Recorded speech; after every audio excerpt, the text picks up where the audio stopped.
mentioned you can do roots, but you take the roots, and it takes at least 3 years to grow the plant.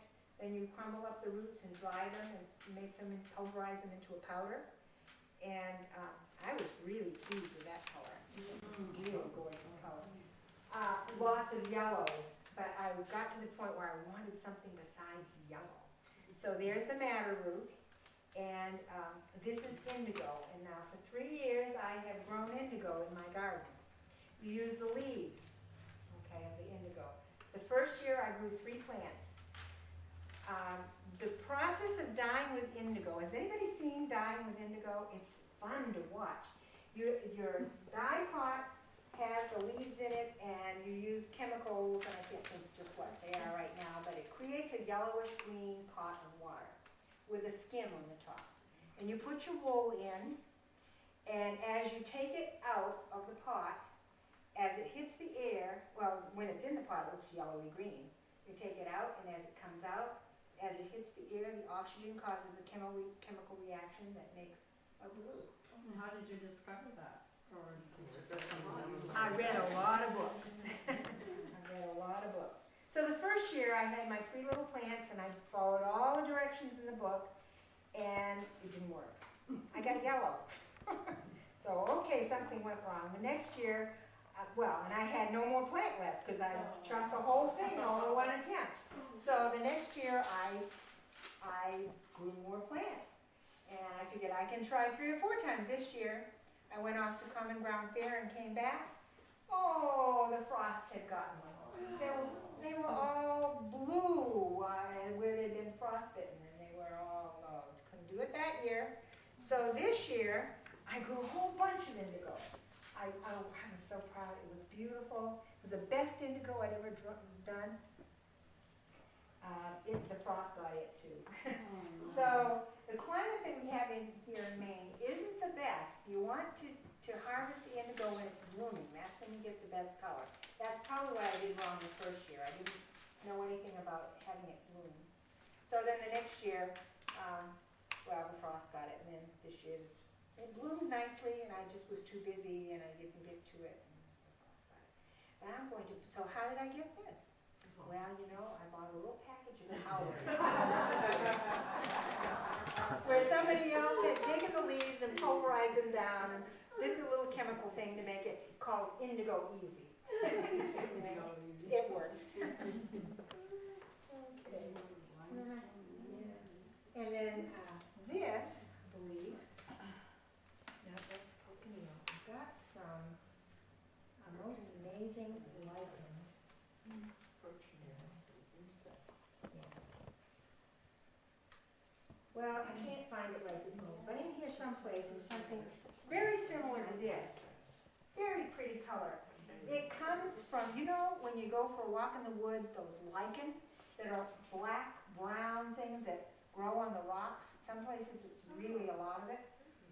That black stuff, you take it and you put it in a gallon jug with half ammonia and half water, and you let it sit for 6 weeks. I kid you not, 6 weeks. And it turns the water this lovely, lovely, deep pink color. And then you do what I said before. You simmer it and you wait, you simmer it and you wait, and you simmer it and wait. The payoff was really worth it. You know, for somebody who didn't want yellow, I finally got something who didn't want yellow.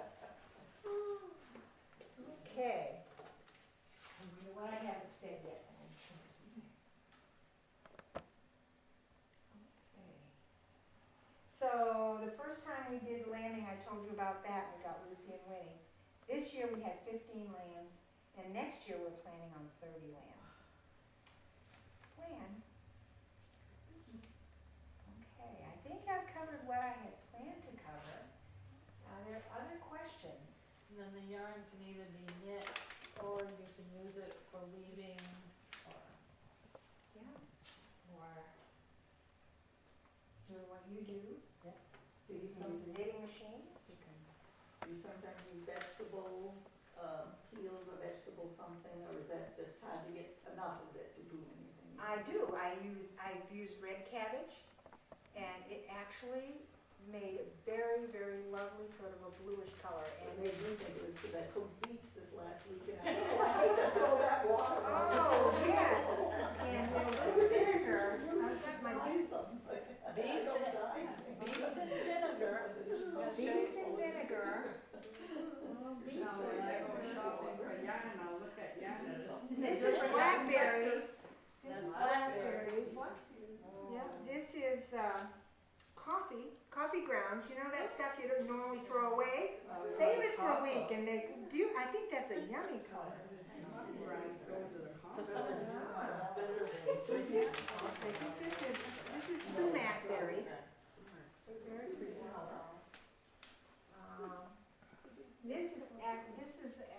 This is cochineal, which is another thing that I purchased.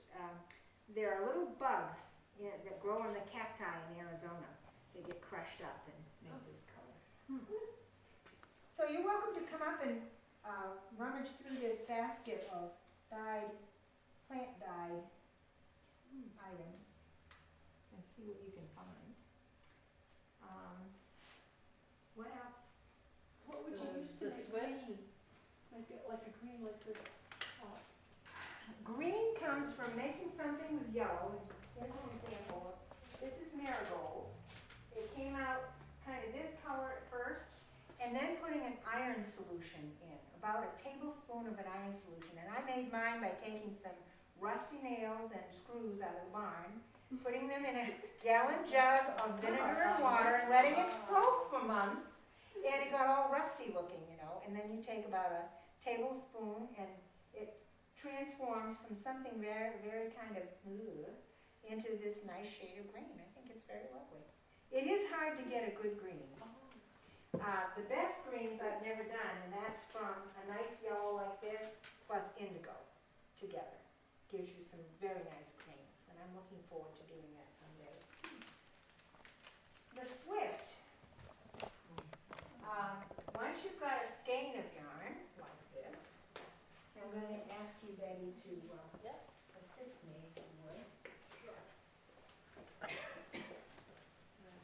But the dress you're wearing, that's not a knitted dress. This is a wool dress, a woven wool. Yep, woven wool.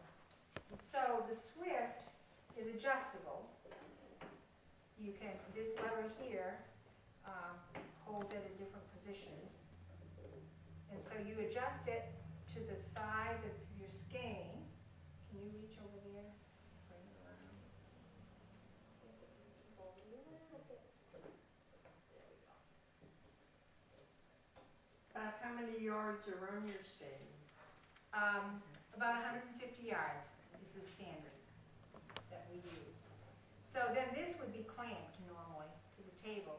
And then you'd find your end, and you could wind your ball, you know, so that you can knit it. I have one of those little ball winders. It's got a little handle, and it does this little twisty Makes a wind. cake. And it makes a little round ball like this, similar to what you buy. It's set up on there. Yeah. So when I was a little girl, I spent many hours holding skeins from my mother. You probably all can relate to that. Everybody has to do that, right? Yeah. Like this, and mother would wind the balls. I'm sure And that's she familiar. would wind a center pull ball. Center pull ball, and that's yeah. But now this is for people who don't have any children around. 2 knees and this many times. Oh, yeah, or over the back of a chair. Now, I suspect that this is also a skein winder. It looks like we have an example of this one particularly right here, looks like as it goes around, it would make a little clicking sound. It would be easy to count how many turns you have in your skein. So, I think that's it. Other questions? Yeah. how many skeins of yarn would one sheet produce? Oh, that's a good question. And depends on the sheep. Now, we have Finn sheep, which are fairly small. We also have one Shetland sheep left, and they're also small sheep. And then